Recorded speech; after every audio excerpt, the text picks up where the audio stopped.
Hi, John. Hey, Tim. How are you? I'm doing good. I'm doing good. You know, we did a workshop today up in Bellevue at a wonderful place. And one of the questions that was asked I thought was really interesting, and I think that we have something to say about it. Indeed. And that is if we have ideas or principles about duo playing, two guitars, that we could share that might be helpful because, as you know, and we do it too, guitar often gets played two guitars because we have guitar friends, probably more than two harmonicas or two saxophone players. Maybe the only instrument where we really do play often in duo. Yeah, it could be. Yeah. And so I think there are some important things to consider when we're playing in a duo. Agreed. And I'd like maybe to just offer to see what comes to mind off the top. All right. Well, I think part of it is leaving space for each other, as you know, and we both value the use of space. And you'd think in a duo setting without a rhythm section, we need to really state the time in a very clear, obvious way. And that's one option. And you're a great rhythm guitar player. Your group and your work with Pearl Django and other groups. So you really have the quarter note pulse very beautifully, clearly defined. I do it all with pick and finger, so I don't use the pick at all in that way. However, I still try to keep a kind of a clear pulse if I'm playing quarter notes. Different sound, but hopefully the rhythms are accurate enough. But we can also imply the time with intention. So it does not always have to be stated. I heard Howard Oldham say that once at a workshop, and that resonated with me. So say we're playing a blues, and we just want to go. We can certainly do it that way, but we can also go.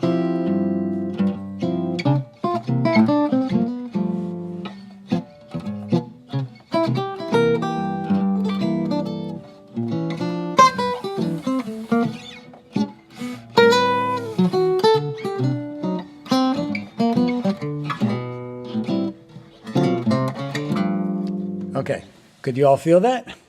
Tim could. So we got that. I mean, Tim can comment this way too, obviously. We got this from listening more to piano players, I'd say, than guitar players. Can we borrow some techniques from a piano in terms of rhythmic intention, rhythmic figures when we accompany? Absolutely. Yeah, I remember doing a workshop with Frank Vignola and Cheryl Bailey. And Frank said something similar to what maybe Howard said, is he said, you know, the time is always going. Yeah. Yep. Right? We'd like it to be it's or not. always there, right? So yeah, I agree. And sometimes, and I love the feeling of a good groove. I could listen to Freddie Green just by himself. You know, there's something really wonderful about that. But I also am a fan of Bill Evans and that sort of that forward rolling pulse rather than a implicit thing. So I agree. I'm with you. And I think probably the most important thing, and this changes from encounter to encounter, maybe even with the same people. Indeed. But that we agree somehow on how we're feeling it. You know, particularly the quarter note. I think the quarter note is an underrated entity in jazz. I agree. We can get quite involved in wanting our eighth notes to feel a certain way. And I contend that if your quarter note doesn't feel good, nothing will feel good after that. I think you and I both like to walk bass lines. You do it really well with chords, and you and I both are a little on top, especially in this setting without the rhythm section. So sometimes it's just a little pop with the pick, or in your case it's with your thumb. But if I'm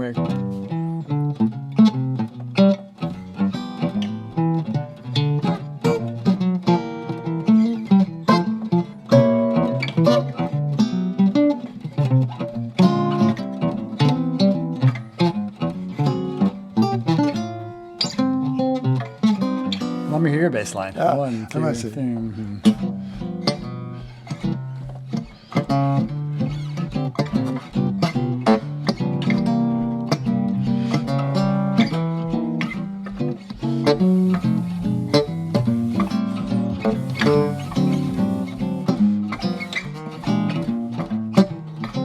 So you and I feel kind of the same. Yeah. Now, There's that kind of internal something. Exactly. Some kind of tick-a-ting. It's a little anticipation. It's like a ride cymbal or the bass popping. Yeah. It's kind of a little, I guess if you had to notate it, it might even be a 30-second note in front of the downbeat. That thing, yeah. But not pushing the downbeat, but hitting that anticipation. Exactly. And then I think that moves the time forward in a nice way. You know, it's funny because I noticed that some bass players don't do that at all. I know. And especially bass players who are used to playing with drummers all the time, because that's the drummer's job. Yeah. And then when I play sometimes a bass and guitar duo, and the bass player is used to playing with drums, they may not do that, and I kind of miss it. Yeah, I do too. Right? But then I play with somebody who does that, and it's like, oh. Then we can kind of relax because the time is floating. It has momentum. Right. And this is really personal. I mean, there's some great bass players who play right in the middle of the quarter note, like a Ray Brown, for example, who was also great. He didn't drag, but I wouldn't say he was on top. But someone like a Dave Holland or a Scott LaFaro or an Eddie Gomez, not better than Ray Brown, certainly, but a slightly different approach to the quarter note. Yeah, that's right. Yeah. And like I said, I think it's if we agree on it. That's right. And apparently you and I do. We do. I mean, you could tell when we were both kind of playing the bass line at the same time there for a beat or two that little popping anticipation was there. And we have to watch out not to do too much of that. I'm guilty of maybe occasionally getting involved in the physical feeling of it and maybe not backing off of it I hear you. when necessary. But it never feels, when we're playing together, it never feels rushed to me. So. Now, what do you feel about range? Well, let's address in terms that. of High and low. Okay, well, you and I talked about this at the workshop and also our concert with Jamie Findley, which is that we shouldn't be doing the same thing at the same time for more than a beat or two. So, and I tend to play more, as Jamie was saying in our workshop, tend to play more on the middle and lower. Yeah, I you stand get corrected. such a beautiful tenor saxophone Yeah, I kind of like quality it in there. down here. But you and Jamie both have these beautiful singing chords way up here, and I don't venture up here too often. I wouldn't mind doing a little more of that because I could do some more homework up here. Yeah. So if I'm down here, then obviously you're going to be focusing on maybe the middle to the upper range. And if I hear you go down, then I'll try to venture up here a little. But the idea is just not to be in the same register for too long. That's all. Yeah, and I think that it's not a crime to be down in a similar range. I think that we can get a little, sometimes it might be worrisome. We get worried that we're, breaking a rule, that this rule of never play the melody when you're accompanying a singer. But people get really hung up on that rule, but it's much more fluid than an absolute. I agree. And same with the range. I mean, I think that if we did a blues, let's play that blues, and let's both stay up here and see what we can do. 1, 2, 1.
Kind of works. Yeah. Without the cutaway and these strings in your guitar, there's a limitation. Yeah. However, but I think that that can work. It can work, and it's kind of like to me, it's almost feels like if a piano player is playing solo and they let the rule of this guy plays low and this guy plays high, and they kind of get up underneath themselves a little bit, and you can get tighter intervals, thirds, and things like that that can be very valuable and wonderful sounding if both people are listening. I agree. And paying attention. And also, if we get really lucky, sometimes we'll arrive at a chord that complements, the two chords complement each other to the point that it sounds like a beautiful 12-string guitar chord. Right. That can work. That can work. Yeah, the joy of the accident. Sometimes. We get lucky occasionally. Right. Okay, so we talked about the time feel. We talked about range considerations. And Anything space. else? And space. Space. I would think also, and I think you and I value this, even in this setting, that we have some dynamic range available to us. And you and I were certainly doing this at the concert with Jamie, too. So inviting the audience in by bringing the level down, I heard Jim Hall do this many times. He would play almost at a point of a whisper, even if it was a listening room, and you hear the audience just leaning in. And so I think we should certainly consider the importance of dynamics even in this setting, and I think you and I know that. Let's talk about this space thing a little bit. Let's play this blues again. Right? And let's see how little we can play. Okay, see what and happens. just see if it's still cohesive and beautiful without filling it up. Let's try. Okay. Count us in. 3, 1, 2, 3.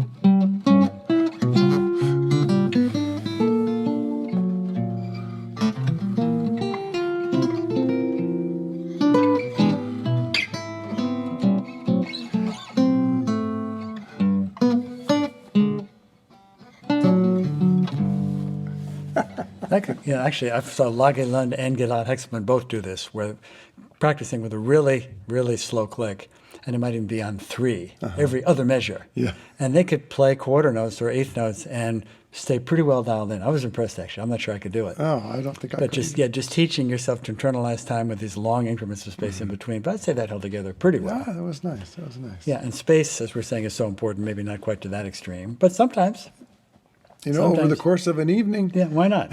Why not start a little bit of soloing together with a concept like that? Just see how much space we can get away with and still make it feel like it's swinging and the rhythmic intention and the time are still there. Now, one last thing, because I want to keep it within the time frame. You mentioned dynamics, and I think that's probably one of the most important and most obvious things that can go wrong in a duo is if one or the other of the guys, the participants, the players, isn't sensitive to the volume of the other. I agree. And or the group itself, the duo, doesn't play with a range of dynamics throughout the course of a tune or an evening or whatever it might be. With this guitar, I find that as we did sound check and stuff, this guitar was quite a bit louder than that one. Or it did, maybe not louder, but it projected to the microphone and with a little bit more high end. So I had to modify how I was touching it, even to the extent where I related to the microphone a little differently than you. And I pulled so a little that closer. You yeah. could get a beautiful sound without this one being ruined by being further away, but also not being too loud. I agree. And I think that is important whether you're playing, 2 Telecasters or two or 2 old Arch shops, Gibsons. 2 beautiful old Arch shops, both of which you own. Right. I agree. Yeah, dynamics and kind of awareness of what, in this case, the other man is doing. In the case of a larger group, still finding your place in the dynamic scheme of things and paying attention to that, I agree, is critical in any setting, even playing alone. You and I both play alone sometimes. That's right. We can play softly alone. Yes. Yeah. Yeah. I actually prefer music that has a bit of a whisper rather than a shout. Me too. Although I think the shout can function as well. I think agree. there's room for that in the world. I agree. But I think personally, I tend to be on Yeah. the quieter side. It also allows for certain kinds of nuances with inner voice movement and open string voicings and things that are harder to do with obviously louder volumes. That finesse and that attention to detail is not possible. Well, thank you, John. Pleasure, Tim. I look forward to talking more about this particular subject. There's a chance that we may do a longer course about this I look forward type to that. of thing, duet playing. But it's so beautiful, and it's so beautiful to hear you playing that guitar. Thanks. Look for on YouTube a recently posted duet of My Ideal, John and I playing these 2 instruments. And check out John's website. Yeah, johnstoll.com, timlerch.com. That's we right. both have multiple things Us available on .com. TrueFire. We have all kinds of content available online, and we'd love to hear from you if you have any comments. Yeah, very good. Thank Pleasure, you, John. Tim.